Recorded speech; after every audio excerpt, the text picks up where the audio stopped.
distinguished guests, veterans, current Screaming Eagles, and families, today is about honoring duty and sacrifice, but most importantly, today is about getting things right. The enemies of our nation do not always play by the rules or attack as expected. Our military and our country does not always get it right, but great leadership will not quit until they get it right. The Purple Heart is one of our nation's oldest and most sacred military decorations.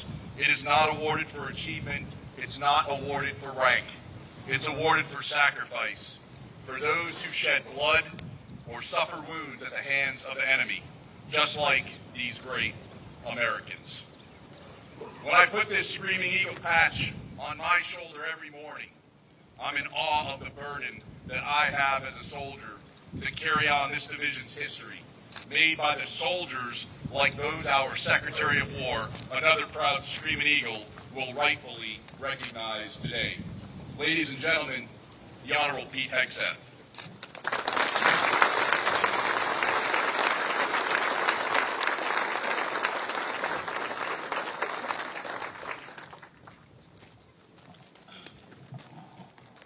Well, General, thank you. Beautifully said. I appreciate that. And you all heard from me 10 minutes ago, so I'll keep it brief. But I would just say that what a society recognizes and celebrates is a reflection of what a society values. And all around us, we have the wrong thing. We see the wrong things that we celebrate, whether it's celebrity culture or social media clickbait, you name it. They're vapid, empty things that our culture pushes in front of us on our phones every single day that we click on or look at or pretend are interesting or unique, and none of them are interesting or unique. And then our kids and grandkids look at that same content and think that that's important. And what today is all about, and what things like this are all about, is sort of reversing that trend in our own way, in our own corners, in our own spaces. It's why I'm such a believer in civic ritual, in things like parades. In fact, I never would have worn the uniform if Wanamingo, Minnesota, a very small town in southern Minnesota, hadn't held a Memorial Day and Veterans Day and 4th of July parade that my parents faithfully attended every single year. And it was literally, the mayor in a convertible, the high school band, one fire truck, the sheriff, and then the 7 vets from town.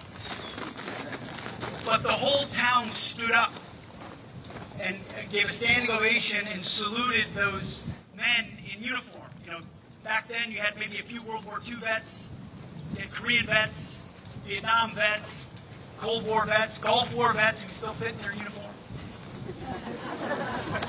But I remember as a kid looking up at them and saying, those men did something special. I wasn't from a military family. I didn't know anything about military service. Those men and women, this town values, this small farm town recognizes that they did something important for the country. Man, maybe I could do something like that someday. Maybe someday I could put that uniform on and do my part. 12-year-old, 13-year-old, 14-year-old, didn't know anything about service, didn't know anything about the military, but saw that small town valued those soldiers. That registered with me, kind of stuck in the back of my mind. I don't know if there was a moment I decided to serve or not. And when we lose those things, we tell the next generation those things are not important or they're not significant.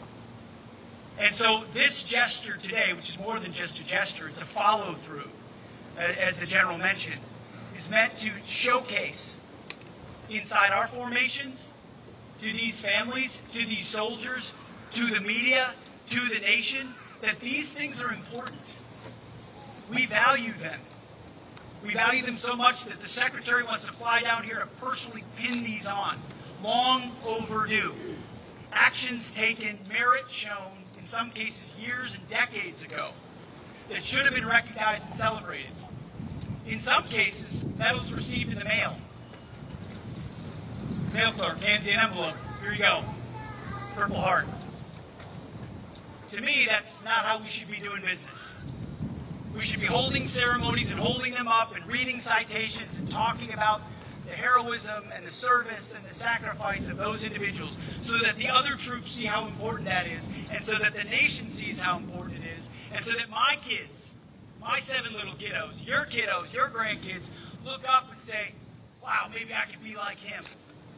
Maybe I could be like her. Maybe I could serve my nation someday. Maybe that's what I want to choose to do with my life, not TikTok videos. We have to recapture that. We have to recapture it by showing how important it is to us and then demonstrating to the rest of the world how significant that is.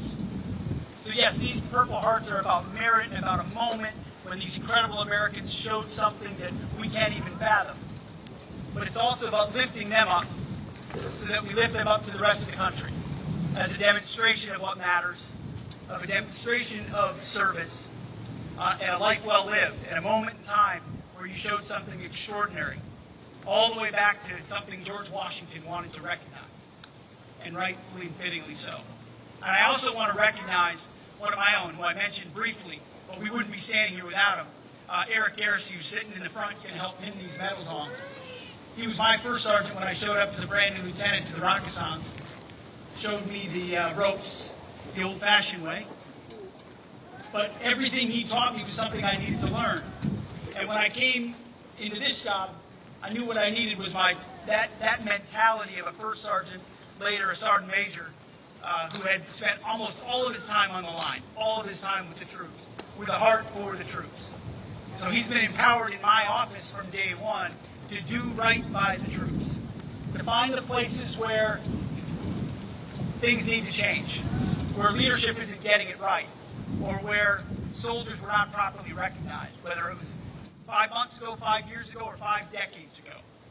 And so Eric and his team went to work from day one on these and others to do right by these Purple Hearts, to do right by awards, to do right by soldiers, to do right by the equipment you have, the doctrine you will follow, the rifles you carry. Was it done right? Does it need to change? How can we improve it? And he travels the country, travels the world, doing that on my behalf, coming back and saying, hey, Pete, this isn't working. These barracks are failing. This doesn't work. That guy should have gotten promoted. This wrong needs to be righted. And we're here sitting here because of him. Because he came back and said, hey, these are Purple Hearts that need to be given. And when we do that, we send a signal throughout our force to our Army that these things matter. And that's why I signed a directive a few months ago also requiring that medals like this be given in person, in front of formations, with the units, with the people who were there, so that that service and that level of service is recognized. And that we invite families, we invite kids, and they see it, and they value it, and they see that's cool. That's something I want to do. That's meaningful, it's substantive, unlike so much of our culture today. So Eric, thanks for bringing us here today, for your efforts to make it happen. Thank you to all the incredible Americans who will wear that Purple Heart, who earned it through your service, through what you gave, the families that supported you. Thank you to our Medal of Honor recipients who are here, who gave so much and continue to give. General, thank you for what you do for this beloved division. You're about to have a great deputy commander, by the way. He's currently my senior military advisor. You'll love him. All we want is what's best for the Army. All President Trump wants is what's best for our fighting force and our nation. And on behalf of him and the entire War Department, we are honored to pin these Purple Hearts on today. So let's do it. God bless.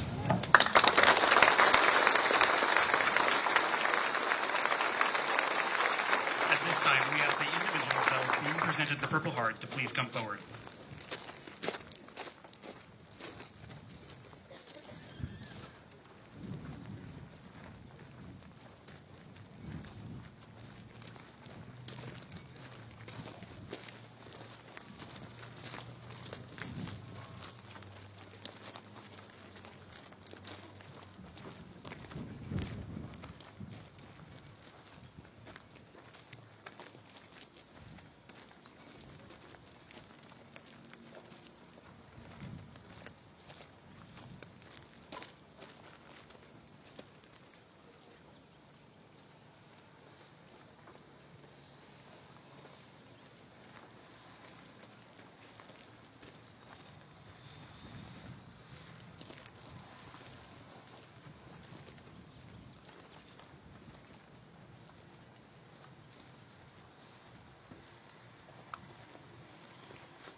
Secretary of War will now present the Purple Heart to Colonel Townley Hendrick for wounds received on 23 March 2003.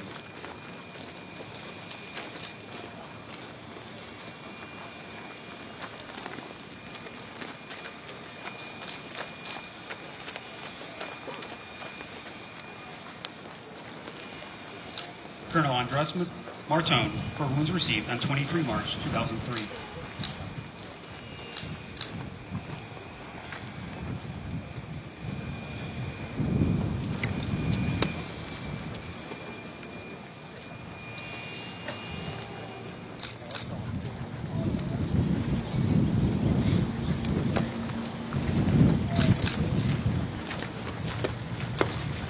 Lieutenant Colonel Sean Phillips for wounds received on 23 March 2003.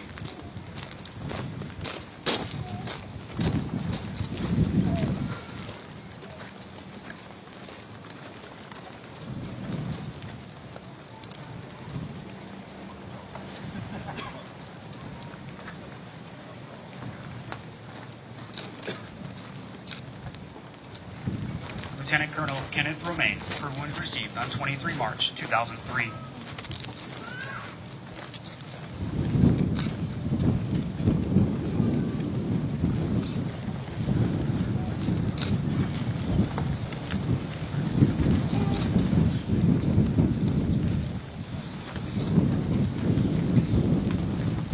Major David Santos for wounds received on 23 March 2003.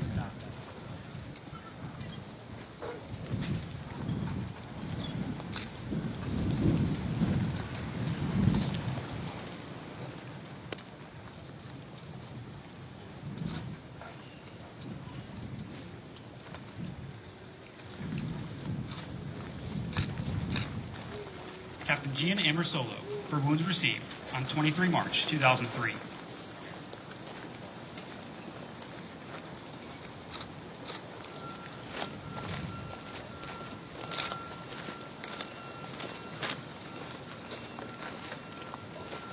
Sergeant Mark Pham for wounds received on 30 April 2006.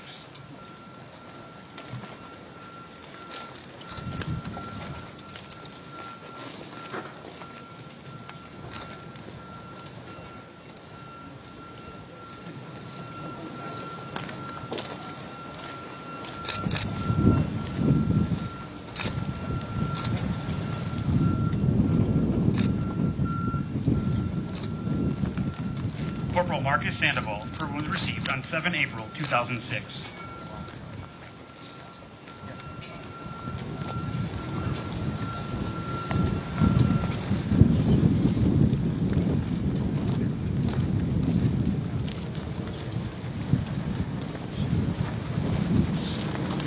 And Specialist Miguel Lopez for wounds received on 2 May 2006.